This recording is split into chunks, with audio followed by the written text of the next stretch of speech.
Buenos días, buenas tardes, buenas noches. Soy Carlos Nandayapa y en esta ocasión estaremos revisando algunos de los conceptos básicos alrededor de evaluación de impacto, mismos que como ya habrán visto está también en la plataforma.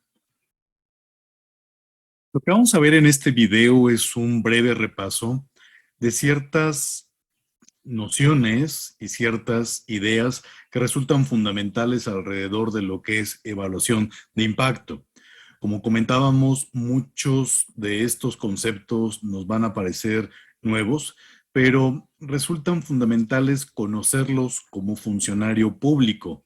Si bien este tipo de evaluaciones de impacto son normalmente objeto de alguna contratación de alguna instancia especializada, como comentábamos en alguna ocasión, también es importante al momento en que se está realizando una evaluación de impacto que el funcionario o los funcionarios responsables tengan ciertas nociones elementales sobre las cuales puedan plantear sus necesidades alrededor de la propia evaluación de su intervención de política pública, y eso va a ser fundamental al momento de realizar lo que son también los términos de referencia.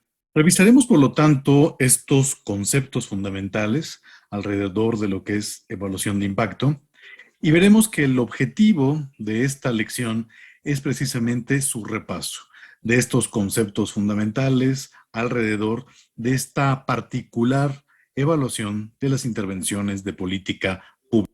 Un elemento que es fundamental alrededor de la evaluación de impacto es precisamente comprender la cadena causal. Lo que vamos a estar observando en una evaluación de impacto es siempre determinar cuál es el efecto atribuible de una intervención de política pública. Y para poder dar respuesta a ello, lo que nosotros tenemos que entender es que atrás hay una teoría del cambio. Esa teoría del cambio, a partir de un análisis sobre un problema público, define una serie de estrategias, una serie de componentes. Estos componentes no son otra cosa que medios, y esos medios permiten alcanzar una serie de objetivos. Como ustedes ven aquí, lo que nosotros tenemos es precisamente esta lógica de causalidad. Ustedes lo que están viendo básicamente son los 4 niveles de una MIR.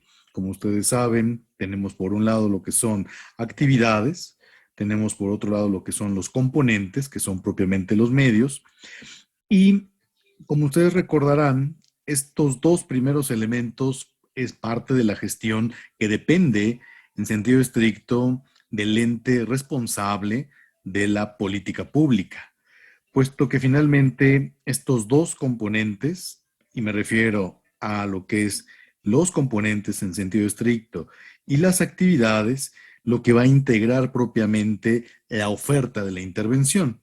Y esta oferta de la intervención tiene una población potencial que es aquella que presenta el problema.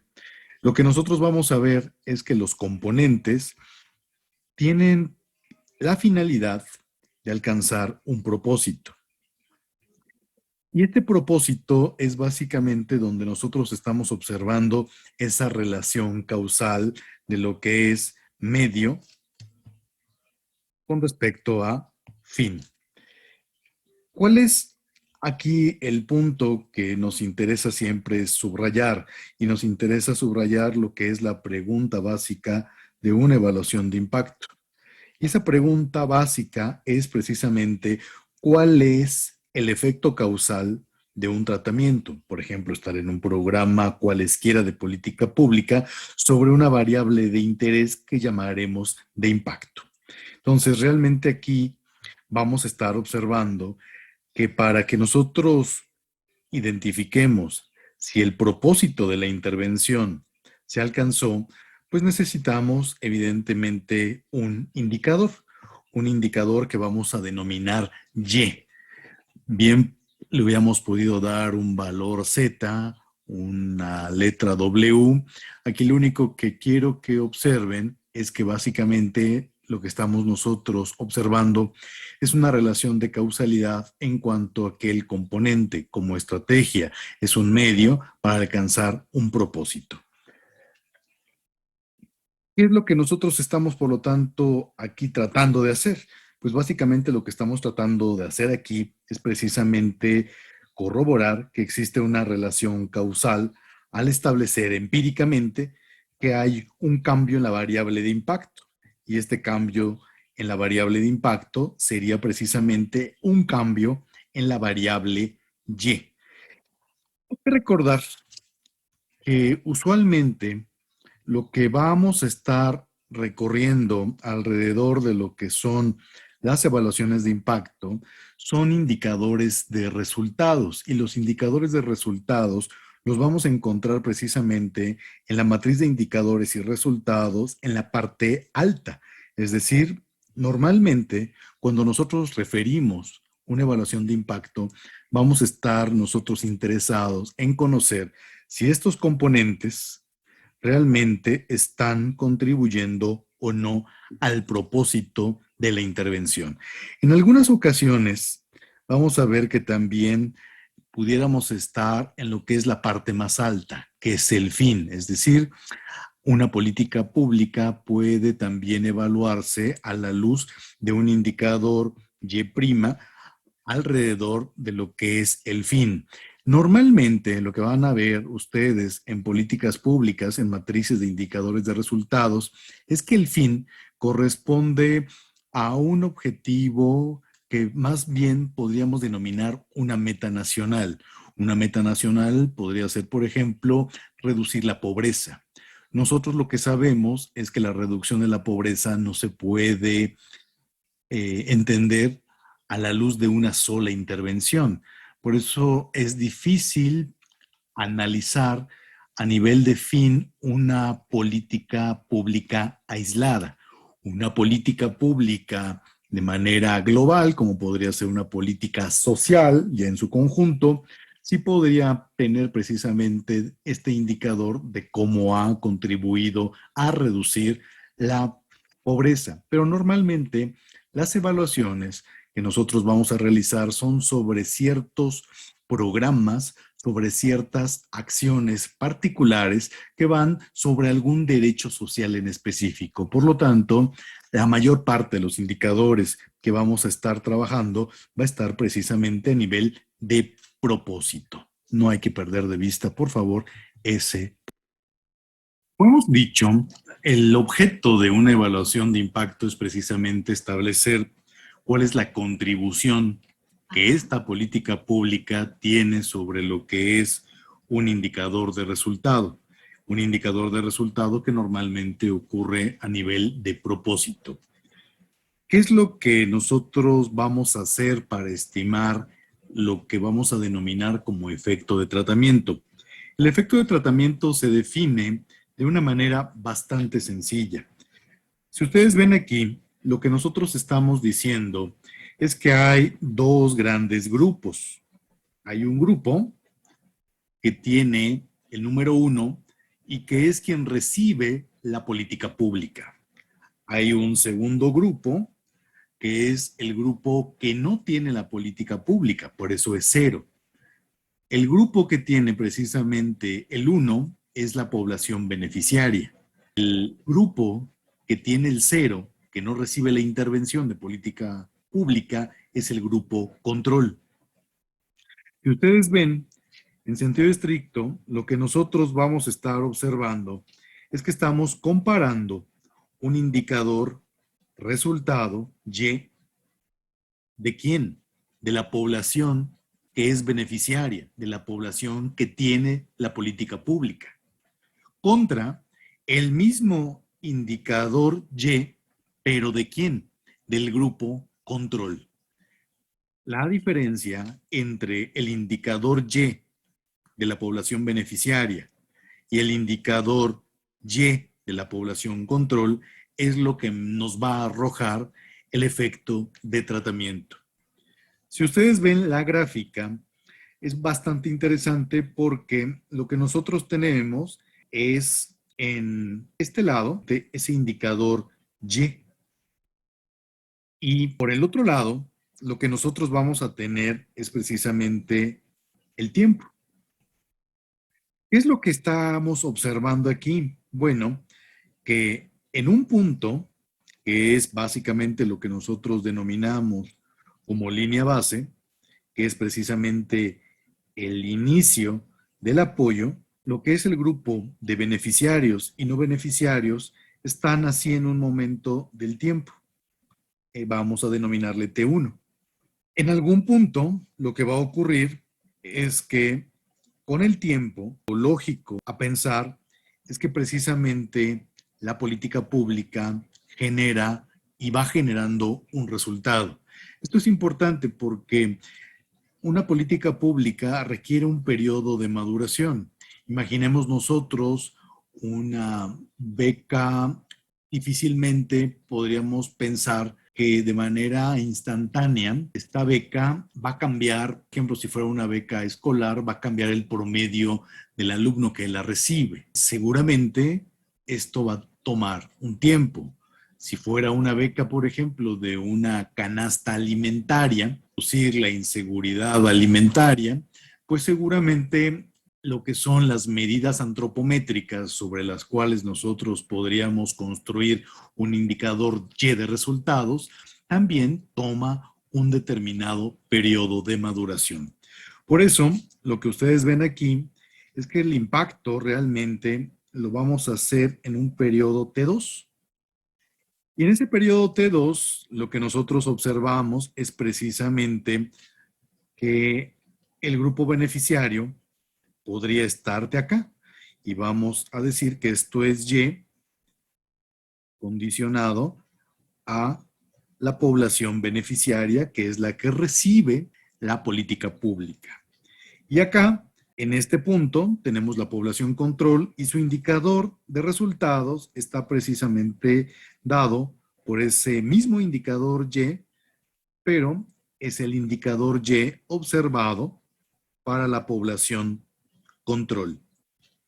Esta diferencia entre lo que es la Y de la población tratada contra la Y de la población control es lo que se conoce como efecto de tratamiento. Es extraordinariamente sencillo si nosotros imaginamos solamente de una manera bastante ilustrativa una política consistente en tutorías.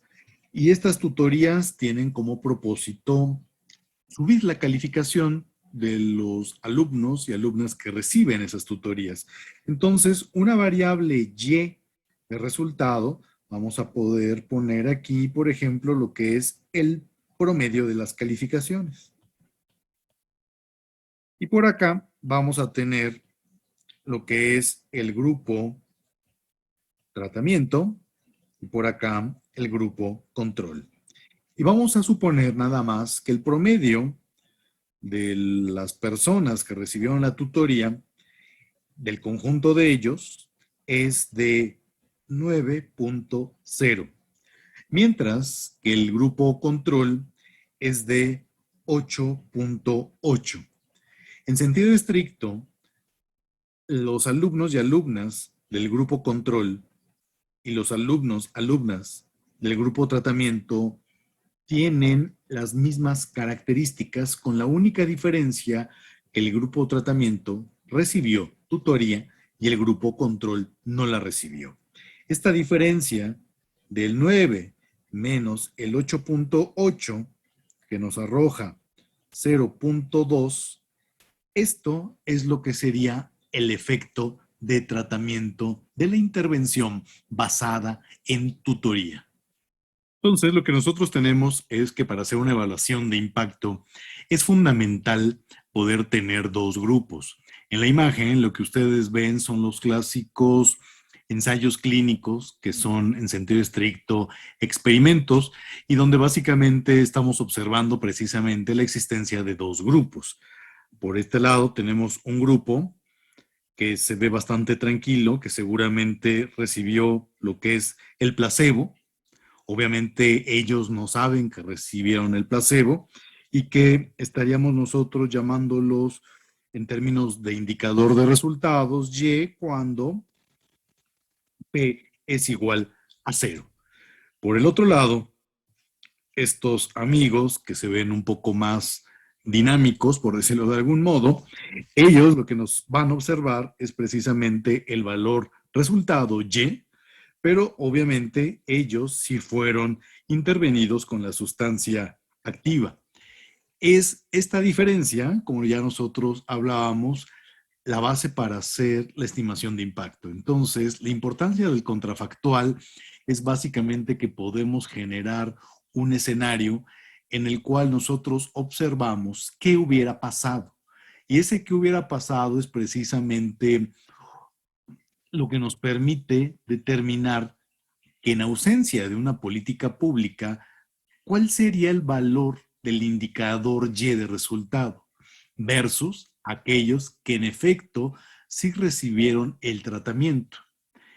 Este es un tema fundamental en términos de evaluación de impacto. Como podemos entonces concluir, una evaluación de impacto requiere forzosamente lo que es dos tipos de población.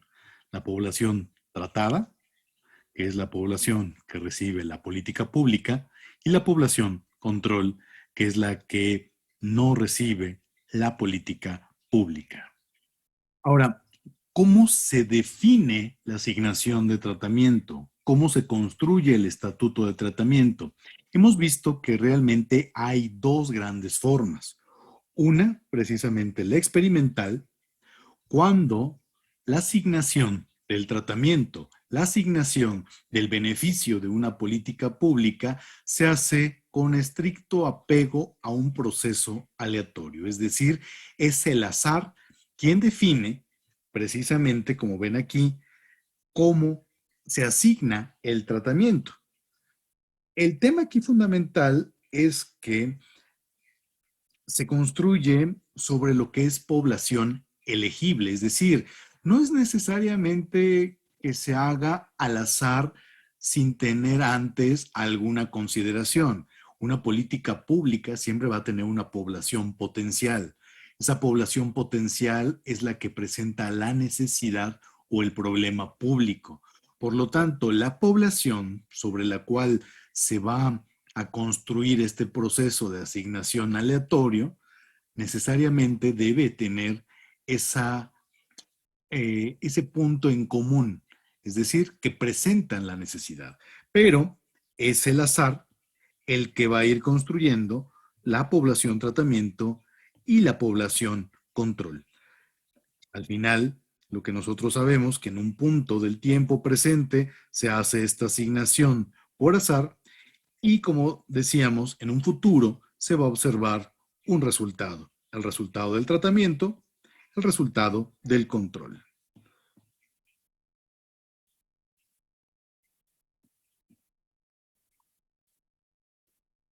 Y esto es cuando la asignación es precisamente experimental. Pero no todas las políticas públicas, como ya hemos visto, se asignan experimentalmente. Normalmente, este tipo de asignaciones puede ser cuestionado por aspectos que desde el punto de vista de lo ético, de lo moral, no salen bien libradas. Pero realmente aquí el tema es que una asignación aleatoria, en sentido estricto, todas las personas de esa población elegible tienen la misma posibilidad de ser seleccionados. Y funcionan bien este tipo de asignaciones experimentales cuando la política pública se está construyendo y va a tener su primera implementación. En ese caso, realmente no se hace sobre la población en conjunto que presenta el problema, porque eso ya sería una intervención bastante madura, bastante generalizada y una población que va para todos, lo que sería la población potencial, es una intervención costosa. ¿Qué es lo que se hace? Se hace una muestra, se hace un pilotaje de la intervención y en ese pilotaje de la intervención es básicamente la política pública en ciernes que está apenas generando evidencia para precisamente ver si esa política pública en esa teoría del cambio realmente va a contribuir al propósito para el cual está diseñada. Pero eso es en asignaciones experimentales. Usualmente lo que vamos a tener son políticas públicas que se asignan con criterios administrativos y que se instrumentan a partir de convocatorias, reglas de operación. En ese caso, el grupo de no beneficiarios va a tener que construirse bajo otra forma, porque a diferencia de la asignación experimental, en donde el grupo control se va construyendo propiamente a la par de la construcción del grupo tratamiento, en las asignaciones cuasi experimentales normalmente ocurre que tenemos un padrón de beneficiarios, pero el reto ahora, cuando tenemos el padrón de beneficiarios, es básicamente decir, y ahora, este padrón, ¿con quién los comparo? Y más allá de que existen retos operativos para poder encontrar a ese grupo, vamos a observar que el grupo control se estaría construyendo sobre ciertas técnicas estadísticas que lo que tratan de hacer es equiparar estadísticamente un grupo de personas que no recibieron la intervención con el grupo de la población beneficiaria. El tema es que hacer esta construcción o este diseño del grupo control no es tan sencillo como pareciera a simple vista. Porque, insisto, lo que vamos a tener es, en el mejor de los casos, un padrón de beneficiarios. Pero no siempre existe una lista de espera que nos pueda ayudar a construir un grupo control de una manera mucho más fácil, sino que básicamente es salir y buscar literalmente población que sea similar, obviamente población potencial, pero ahí vamos a observar que se nos puede presentar el famoso sesgo de selección, porque vamos a ver que en función de las técnicas, una de ellas, que es la más, que es de las más populares, como es el emparejamiento, pues se basa en que el grupo control se construye a partir de ciertas características observables. Pero el tema es que hay una serie de características no observables que puede dar lugar precisamente a que si no se tiene cuidado, exista una sub o sobreestimación, precisamente por ese desbalance entre los dos grupos, porque en alguno de ellos puede estar precisamente ocurriendo que esas características no observables tienen un peso importante. En cualquiera de los casos, el efecto de tratamiento, como ustedes pueden ver, es precisamente a partir de en el ideal, a partir de una línea base, una línea de tiempo, un indicador de resultado y la comparación entre lo que son estas dos poblaciones. Hay otro tipo de formas de hacer un análisis de resultados, pero ya no necesariamente es impacto, que son métodos reflexivos. Y estos métodos reflexivos realmente lo que hacen es comparar a la población tratada contra sí misma. Y básicamente aquí el tema es que hay una situación inicial en donde básicamente esta población no contaba con el apoyo de la política pública y una situación final. En algún punto, estos amigos recibieron el tratamiento, recibieron el apoyo de la política pública y por lo tanto, como ustedes pueden observar aquí, hay un cambio en la pendiente de su curva. Es decir, lo único que estamos haciendo es, bueno, hoy con la intervención estoy acá. Antes, cuando no tenía la intervención, estaba acá. La diferencia, estoy suponiendo que es un resultado, pero no es en un sentido estricto un impacto. Recordemos que un impacto va a requerir siempre algo como esto. Como insistimos, Hay dos grandes formas de asignar el tratamiento, asignar una política pública.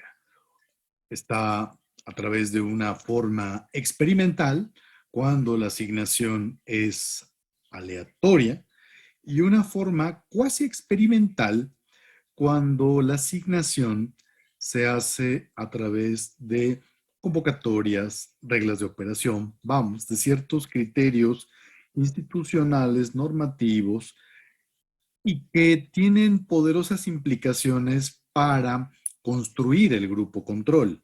Cuando la evaluación es experimental, insistimos, a la par que construyes la asignación al grupo tratado, estás construyendo la asignación al grupo control.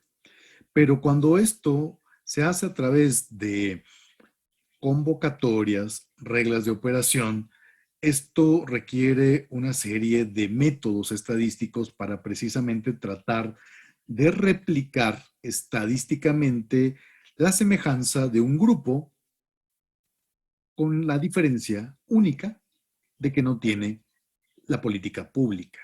No obstante, esto vamos a ver que se resuelve muy bien cuando son precisamente asignaciones experimentales, porque cuando son asignaciones experimentales, precisamente esto que nosotros hablábamos, las características observables, por ejemplo, edad, sexo, pero hay otras características no observables, como puede ser personalidad, temperamento, por referir algunas. Estas características observables y no observables, cuando es una asignación experimental, lo que permite es asignar a las personas con características observables y no observables de manera balanceada entre los dos grupos, de tal manera que no está cargado, por decirlo de algún modo, ciertas personas con ciertas características. Esto va a ser muy importante porque cuando no están balanceados estos atributos no observables, es lo que va a llevar precisamente a lo que se conoce como sesgos, y lo que va a dar lugar precisamente a subestimaciones y sobreestimaciones de los efectos promedios de tratamiento. Entonces, vamos a ver más adelante que hay una serie de técnicas, sobre todo en los diseños cuasi experimentales, para tratar de modular estos problemas del sesgo de selección. Vamos a ver que hay distintas metodologías de evaluación, y que estas metodologías de evaluación básicamente se utilizan en función de cómo se definió el estatuto de tratamiento. Cuando son de manera experimental, vamos a ver que esto se reduce a lo que se conoce como una prueba de medias. Vamos a ver más adelante un ejemplo de cómo se llevaría las estimaciones del efecto de tratamiento cuando una política pública se asigna de manera experimental, es decir, de acuerdo a un proceso aleatorio. Pero cuando no es la asignación aleatoria, y por lo tanto tenemos un tema aquí cuasi experimental, vamos a ver que hay distintas metodologías para estimar precisamente los impactos, y que básicamente giran sobre cómo se construyen o cómo se instrumentan el grupo control. Una de las técnicas más populares, pero también una de las técnicas más criticadas, es precisamente esta del emparejamiento, o conocida por la literatura en inglés como el propensity score matching. De manera muy llana, y veremos un ejemplo después, es básicamente que tú tomas una serie de características observables, que esa es realmente en el fondo la razón de la crítica a estas metodologías, Y esas características observables del grupo tratamiento tratas de replicarla en el grupo control. Se hacen algunas implementaciones estadísticas y lo que se acaba por estimar en un primer fase son las probabilidades. Y esas probabilidades es lo que permite que se hagan equiparables estos dos grupos y a partir de esa equiparación estadística se estiman los efectos promedios de tratamiento. Hay otras, como son dobles diferencias, variables instrumentales, que es de las más robustas, regresión discontinua, que es también bastante interesante y que ahí nada más valdría la pena comentar. En políticas públicas hay ciertas políticas públicas que puede ser sujeto o sujeta a ella a partir de cierta edad. Políticas como ciertas pensiones, si tienes 65 años y más, pues puedes ser beneficiario de este tipo de intervenciones. Y lo que hace la regresión discontinua es básicamente decir, ok, si de 65 años para arriba son la población beneficiaria, ¿qué tal si lo que hacemos entonces es al de 65, pues tal vez lo podemos comparar con el del 64. Finalmente, únicamente media un año o quizá menos, incluso unos cuantos meses o unos cuantos días.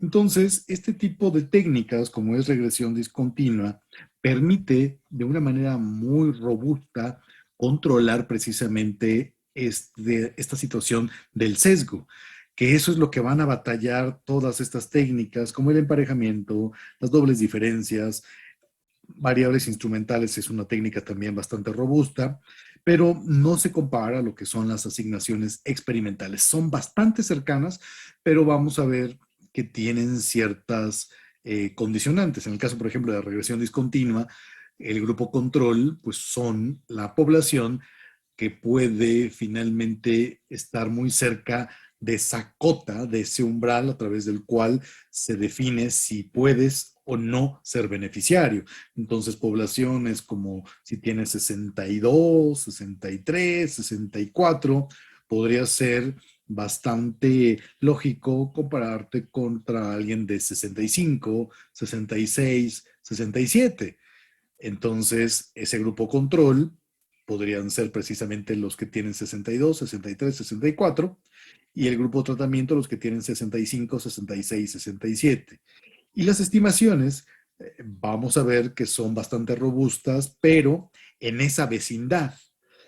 Si nosotros abrimos, ya vamos a ver que la población que tiene 80 años pues ya no vamos a hacerlo equiparable con una población que tiene 50, pensando que de 65 hay una diferencia de 15 contra 80, para abajo estaríamos hablando de 50.